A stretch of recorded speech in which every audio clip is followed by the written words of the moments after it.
महाराष्ट्राच्या राजकारणातील अशी 5 व्यक्तिमत्वे ज्यांच्या जाण्याने संपूर्ण राज्यावर शोककळा पसरली.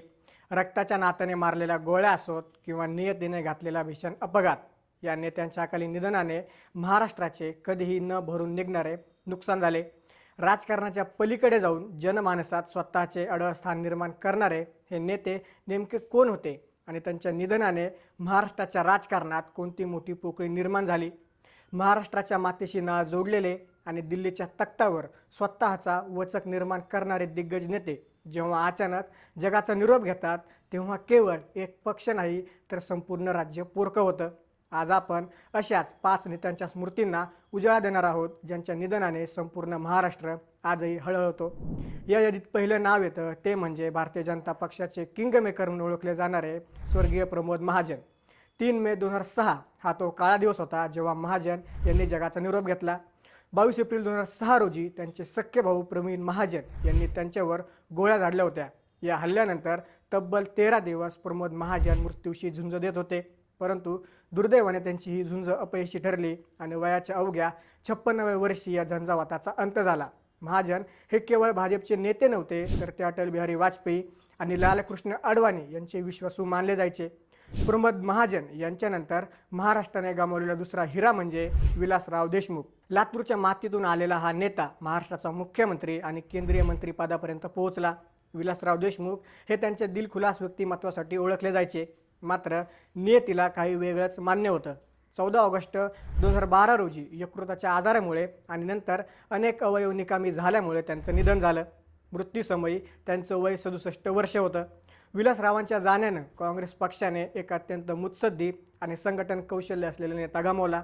त्यांच्या अंत्ययात्रेला जमलेली अलोट गर्दी हेच सांगत होती की लोकांच्या मनावर राज्य करणारा लोकनेता निघून गेला आहे.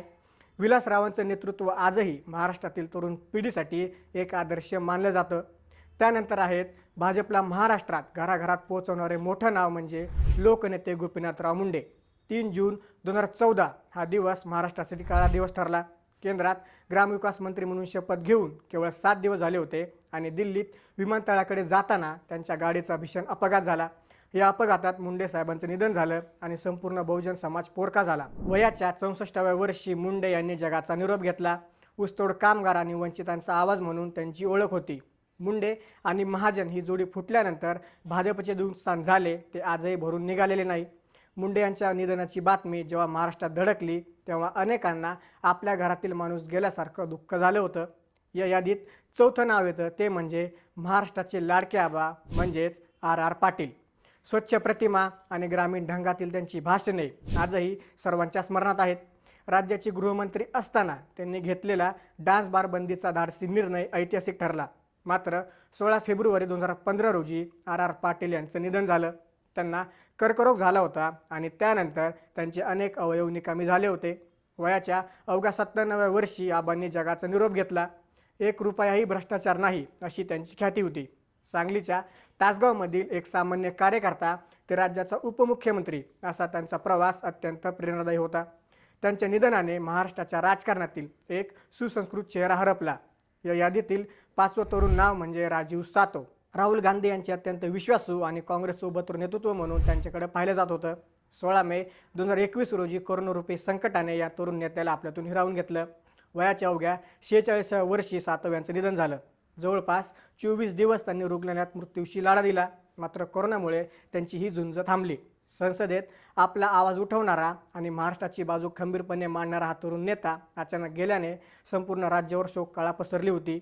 या यादीत आता अजून एक नाव समाविष्ट झालं, महाराष्ट्राचे लाडके दादा अजितदादा पवार यांचं.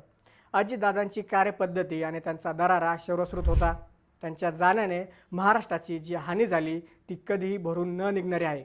महाराष्ट्राचे हे सर्व लाडके नेते कायम महाराष्ट्राच्या आणि लोकांच्या स्मरणात राहतील आणि या महाराष्ट्राच्या लाडक्या दादांना थोडक्यात पडून भावपूर्ण श्रद्धांजली.